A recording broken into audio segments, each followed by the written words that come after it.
To discuss this further, I am joined now by Ammar Kahf. He is the Executive Director at the Omran Center for Strategic Studies, and he joins me now live from here in Istanbul. Thank you so much, sir, for joining us here on the program. Now, in recent years, donors have failed to give enough money that would meet the needs of the people of Syria that are lacking basic needs like clean water, hygiene products, warm clothes during the cold winters, and even shortages in food and medicines. Are you hopeful at all that this time round they'll be able to raise enough money to bring some sort of relief to Syrians? Thank you very much for putting attention on this important topic. So far the pledges have been better than expected. Syrians did not expect much out of this Brussels because of many signals that were given in advance. Many countries have said that because of donor fatigue, we have the UK cutting funding on education. We have many countries shifting some of their funding to Ukraine.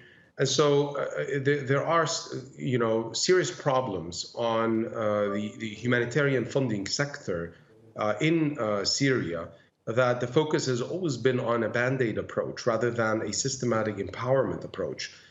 People need to create more jobs.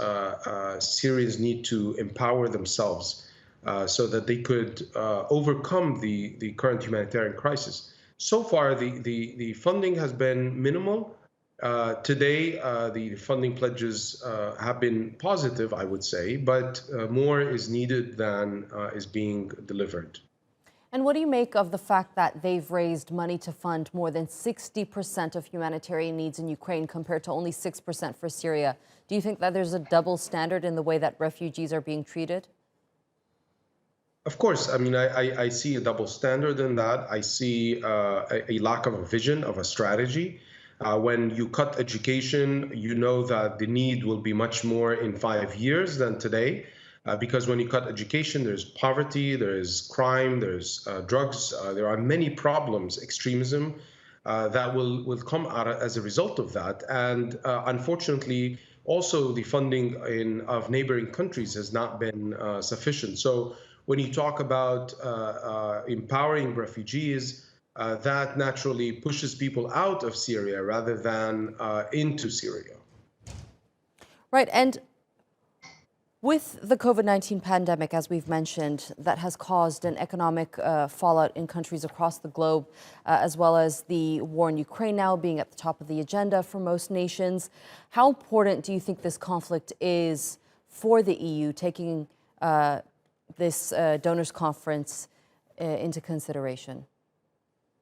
Number one, the UN was not involved this year on the sixth Brussels conference in the organization because of Russia being uninvited to this round. And so there's also an international conflict between the EU and Russia. Mm-hmm. What this Brussels, the positive thing of this Brussels conference this year is that it re-emphasized the European position vis-a-vis the normalization of relations with the regime and reaffirmed its commitment to the Syrian people, even though the funding is much less than what's needed. But still, it continued the line of non-normalization of the regime. So, I can look at it as a positive approach.